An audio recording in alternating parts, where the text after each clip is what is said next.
Diyos.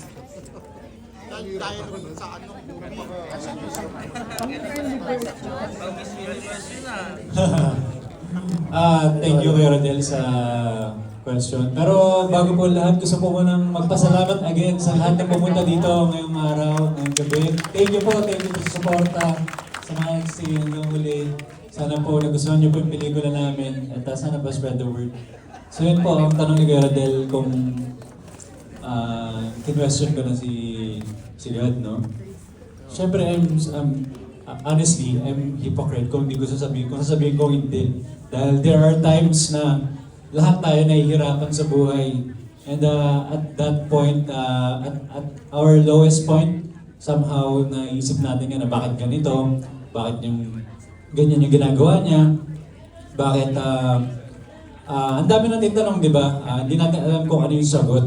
Kasi siya lang yung nakakaalam. But ang mahalaga po after natin siya i-question is to have faith pa rin. And to pray always. And magtiwala lang tayo po. Ayun. Kagaya ng ginawa ni Simon, di ba? Ayun. Thank you very much, Larry. Very inspiring. Sino pang next?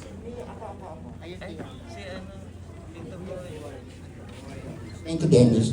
Meron akong tatlong katanungan. Uunahin ko kay, hindi tatlong na. Kay Direk Dante Balboa. Yung structure, linear. So, sinidya mo ba ito? Ikaw bilang educator, bilang marami ka alam sa panitikan, sa simbolismo, sa iba't ibang klase ng mga figures of speech, no? So bakit napakasimple at linear yung isip ng structure? Unang tanong. Ikalawang tanong, bilang educator, ito ba may pinaghugutan na tunay na pangyayari sa buhay mo bilang educator? At ikatlo, bakit pag may mga eksena na mayroong paper money, lagi naka-close up? So yung tatlong na tanong. Okay. Ayun, so, ano ba yung number 1? Ano yung number 1? Ayun, bakit ang structure? Okay. Ayun, so, linear? opo. So, kung mapapansin nyo po, kung pinapollow nyo ako sa Facebook, although Elmer Anisco po, hindi Dante Balboa yung sa Facebook ko. Real name ko po yung ginagamit ko. So, isa po yun sa malinaw na objective ko doon sa film. Kasi usually po, pag gumagawa po tayo ng film, kailangan po malinaw yung panlabas at panloob na objective.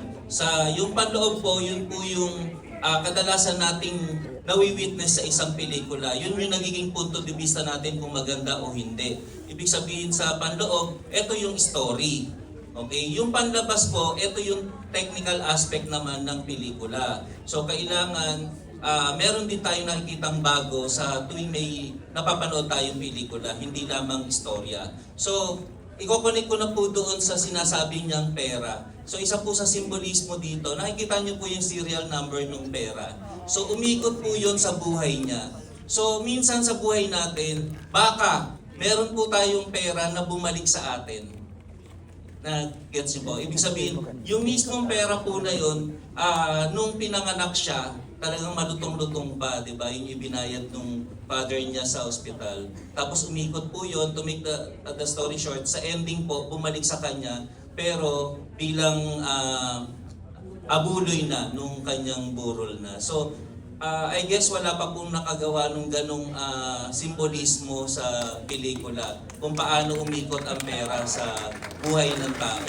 Pangalawa, yun po yung sinasabi ko doon sa labas kanina, yung dalawang kahulugan ng graduation. So, yung literal kasi at yung mas namamalas natin, ito yung physical na graduation na sa tuwing, yung commencement exercises, sa tuwing magtatapos tayo, nakaka-attend tayo ng mga graduation day, tipong ganyan. At lubos na nagpapasaya sa puso natin at higit sa lahat sa mga magulang at sa lola natin. Which is yun yung pinakita doon. Nakita nyo yung perseverance ng lola na sa tuwing may importanteng event sa buhay niya, yung K-12 graduation niya, college graduation niya, na supposed to be, kahit hirap na yung lola, idinaan niya na lang sa promise niya na pagtatahi ng barong, etc. Mapaligaya niya. It's a grandson, grandmother relationship film yung movie na ito. Kaya lahat naman tayo may lola, yung mga grandparents naman laging talagang favorite pa nga ng mga lolo-lola yung apo kaysa sa anak, di ba? Tipong ganyan. Kaya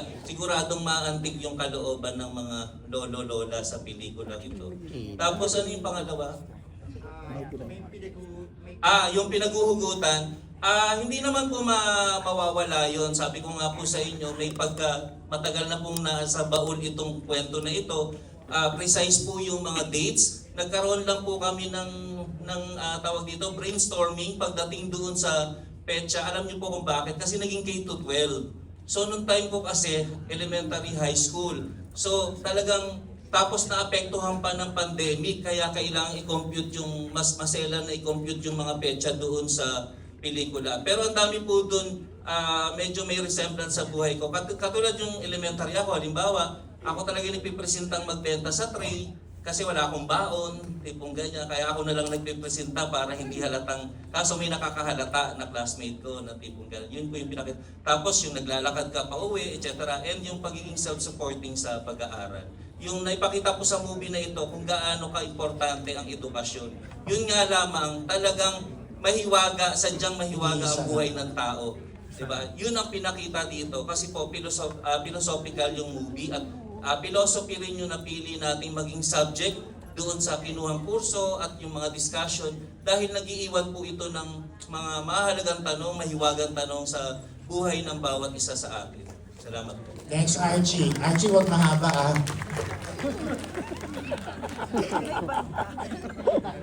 Good evening. Isa lang ang tanong ko para sa lahat, sa cast at saka kay engineer at saka kay sa director.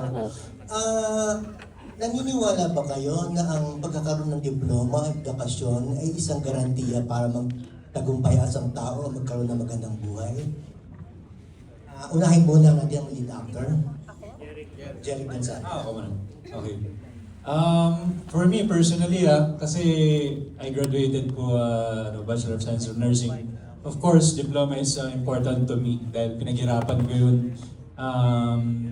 Siyempre, yung naging journey ko rin bilang estudyante, hindi rin madali. Like, nakaka-relate nga ako dun kay Simon dahil may mga times na dahil sa nursing, medyo mahal yung lahat ng gastusin.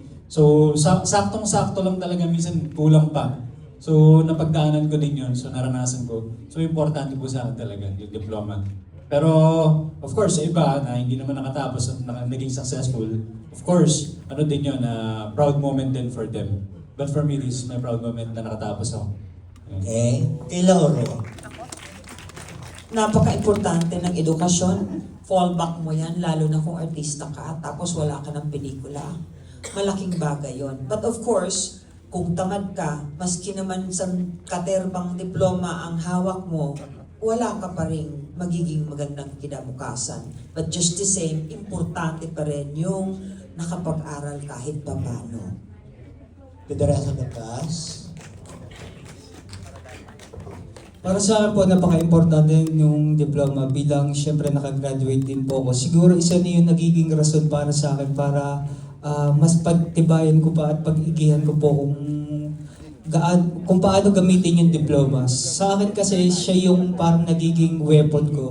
Siya yung nagiging sandata ko sa lahat ng mga pagsubok sa buhay. Minsan tayo, di ba, nakakaranas tayo ng minsan pamuhusga ng tao. Once na hindi natin alam kung ano yung background ng tao, huhusgahan kagad natin. Pero once na nalaman nila kung ano yung natapos mo, minsan nagugulat na lang yung tao na meron ka palang tinatagong kaalaman sa ganung bagay. Pero syempre, hindi naman natin masasabi kung magiging tagumpay tayo. Pero nasa sa tao na yun, paano mo i-handle yung iyong diploma na natanggap sa iyong buhay? Or paano mo i-apply yun sa iyong buhay? Yung lamang po. And thank you so much po sa lahat ng nanood. God bless po sa lahat. For me po, importante naman po talaga ang education. Pero nasa tao pa rin po talaga kung paano kayo magiging successful, kung paano kayo kasipag, kung paano kayo gagawa ng empire nyo. Yun lang naman po. Lahat na sabi na. Ako, even though I'm, undergrad ako, pero iba pa rin pag may hawak ka talagang diploma kasi yun na rin yung pinapangaral ko sa anak ko eh. Siyempre gusto ko makapagtapos na rin siya. And I do believe na meron kang edge pag meron kang diploma. Parang walking, walking na may rango ka na. Mawala man ang lahat, di ba? Pero yung skills and knowledge na nakuha mo, getting that diploma and yung mga community na kasing common grounds mo mag-isip, yung mga taong nakasama mo, importante yun sa circle. Salamat. 1 minute na. Nasagot na po nila lahat, copy-paste. Joke lang. Hindi, para po sa akin, importante po talaga ang pag-aaral. Lalo na po, yun po ang isa sa maireregalo ko sa aking mga magulang, ang aking diploma, ang aking edukasyon. Thank you. Thank you, Angeli. Si Pantin. Good evening, everyone. May oras. Ayun, personally, yes, oo. Importante yung diploma. But it won't define us as a person. Kasi depende pa rin yan. Marami pa rin namang successful without a diploma. Pero ako, syempre, oo, continuous lang yung studies hanggang sa doctorate kung kakayanan, di ba? Why not? Ayun po, thank you. Hello, good evening to everyone po. Sa akin, yes po, importante pa rin ang may diploma. Hindi importante kung kailan, kung, diba, kung gaano kahirap, basta tapusin po natin. Magkaroon tayo ng urge na tapusin. Kasi sabi nga po ni Miss Elizabeth, yun po yung fallback natin. Kahit anong mangyari, kung graduate ka, meron ka pa rin mararating.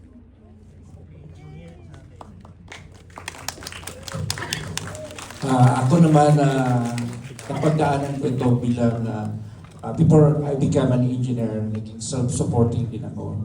So, lahat, despite of all hardship na na-encounter ko, so nandun yung determination and perseverance.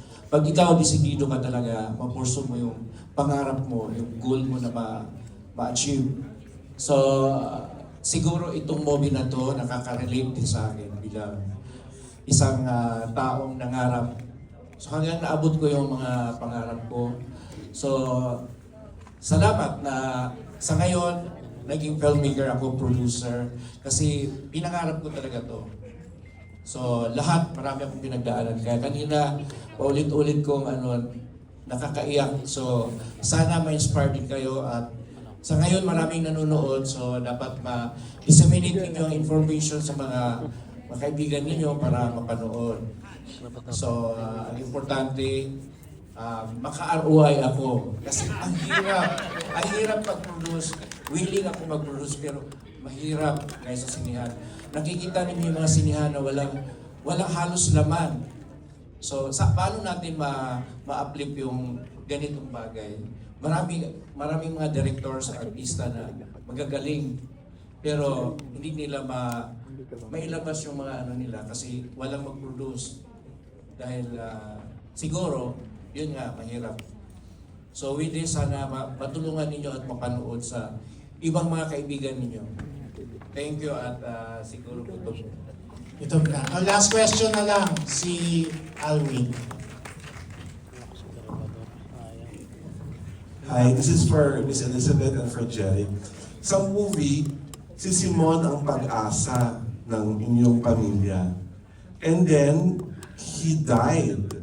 So when you read that script, that he's going to die, tapos all the while siya ang pag-asa. As actors, how did you feel about that resolve na patayin natin si Simon? Parang, pag pinatayin mo si Simon, nawala na ng pag-asa lahat ng mga... Yun parang doon may comedy effect kay Lola, may comedy effect kay Teresa. So when you read that script, yung bakit ko ng conversation na, ito ba dapat ang nangyari kay Simon? Ako muna.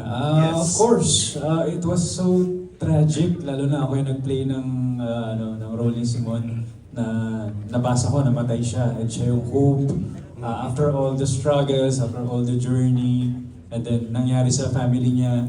And then yung ending niya, ganun pa rin. Nakakalungkot, di ba? Pero, ayun nga kasi, itong pelikula na to is about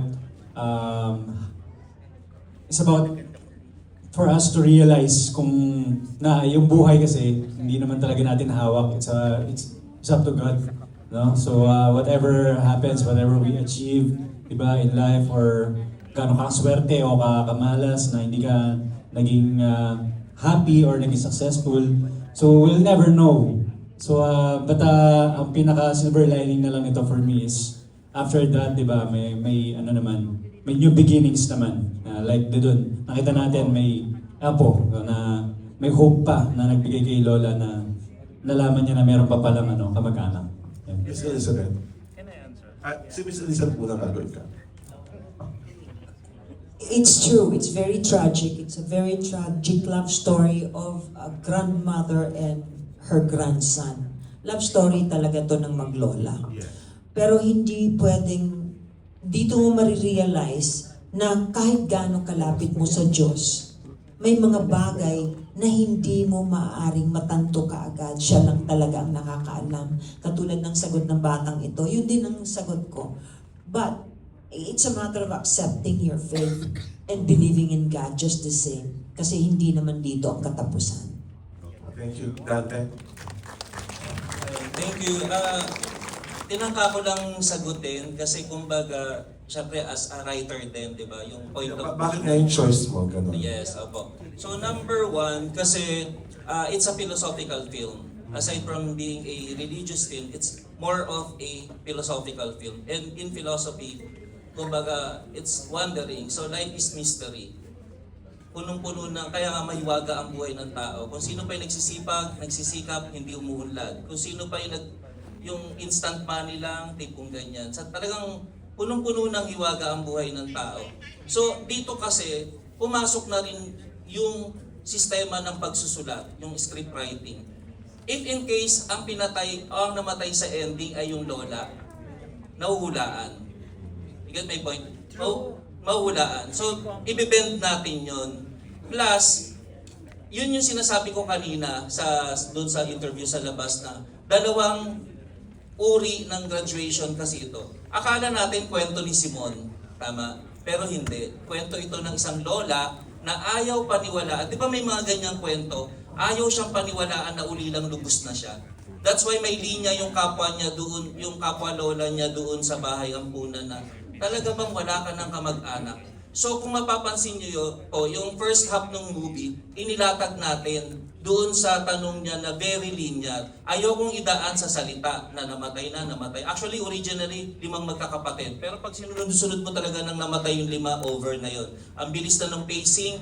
Ang hirap kasi ang daming pangyayari. Paano mo i-compress sa 1.5 oras lang? Kaya napansin nyo, medyo ang bilis nung first half. Pero kailangan mamatay yung nanay, tatay, tsaka yung kapatid. Kasi hindi mabibigyan ng justification yung lolang ulilang lubos na nasa bahay ampunan na ayaw paniwalaan na wala na siyang kamag-anak. So, secondary lang po talaga yung kwento ng isang taong nagsusumikap. Pero, bakit ganon?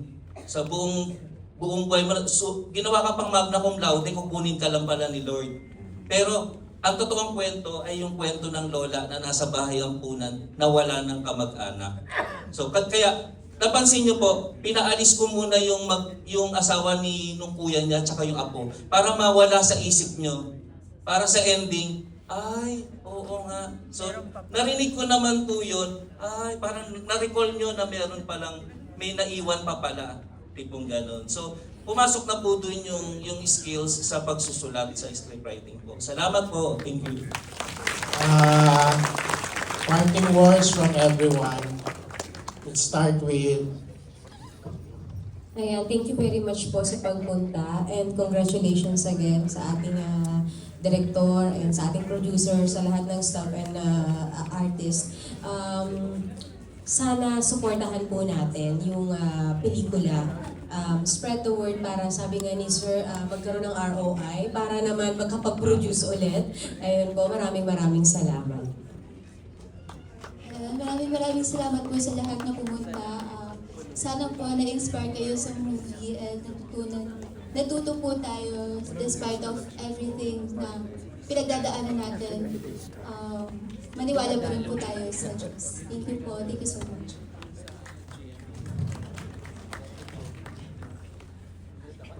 Kaya maraming po salamat sa lahat na nagpunta. Yun nga po, sabi nga po namin, spread niyo po yung magandang balita ng graduation day. At sana mas palawakin pa po natin yung kakayahan ng bawat karakter dito. At syempre sa lahat po, sana manood pa rin po kayo at takilikin po natin ang pelikulang Pilipino. At maraming salamat po kay Engineer Benji Austria at sa lahat po ng mga kasamahan po natin dito. And good luck po sa lahat at maraming po salamat ulit. God bless po everyone. Magandang gabi po sa inyo lahat. Salamat po sa pagpunta at pagsuporta niyo sa amin. Magpapasalamat lang rin po ako kay Direk tsaka po sa producer namin. Also, congratulations po sa lahat ng cast. Napakaganda po ng movie. Salamat po. Engineer Benji and Direk Dante, maraming salamat. So, thank you rin sa mga kasama ko. And thank you sa inyo. Maraming salamat. Gusto ko lang pong i-take tong opportunity na mag-thank you kay Direk Dante, kay Sir Benji, and kay Sir Dennis sa pagkuha po sa akin dito sa pelikulang ito. At supportahan po natin ang pelikulang Pilipino at pagmahalan po tayong lahat. God bless everyone. Let's pray for our country. Let's always pray. Pray for the country that's at war right now. Thank you. Again, for one last time po, maraming salamat po sa inyong lahat na nagpunta dito sa media natin. Sa family ko, syempre from all the way from Calamba, may Sparkle Management family. And sa Bentre Productions, Engineer Benji Austria. Thank you so much. Direk Dante Balboa, Tita Elizabeth Orobesa, Angeline, sa lahat. Maraming salamat po. Sana po, supportahan po natin ang pelikulang Pilipino. Ayan. Naman po, maraming salamat po sa lahat ng naririto. Kayo po yung saksi. Kung nagandahan po kayo, ibahagi niyo po sa iba. Kung hindi po kayo nagandahan, ibahagi niyo pa rin. Kasi sabi ko nga po sa Facebook ko account, sa isang linggo po, isang Filipino movie lang po ang pinapalabas. Minsan 2, pero yung foreign film, minsan 3 hanggang 5.